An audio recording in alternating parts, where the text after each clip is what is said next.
పాయసం తినేసరికి బ్రాహ్మణులందరూ చచ్చిపోయారు. చచ్చిపోయేటప్పటికి పాపం మహారాజు కంగారు పడిపోయాడు. బ్రాహ్మణులు చచ్చిపోతే మామూలు పాపం కాదు, ఇదేంటి పిచ్చి వీళ్ళందరినీ చంపేశారు అని. ఎంతమందిని అడిగినా సరే ఏం చేసిందో ఏం జరిగిందో తెలియదంటే వంటలో చూస్తే పాయసంలో పాము పడింది. అది విషయం కక్కేటప్పటికి వీళ్ళందరూ చచ్చిపోయారు.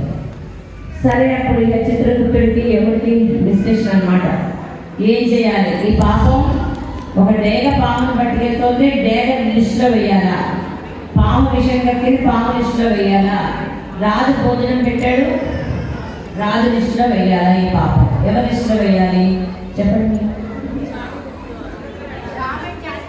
వాళ్ళు ఒక 4 పనులు వాయికి పట్టుకుని ఇల్లు తిరిగి రాజుకి ఎప్పటి నుంచో బ్రాహ్మణ ద్వేషం ఉంది, అందుకు మోకుమ్మడిగా ఒకసారి బ్రాహ్మణులందరూ పిలిచి చంపేశాడు అని ఒకరికి బ్రాహ్మణుడికి అన్నం పెడితే ఈ దేశానికి ఉన్న దోషం పోతుంది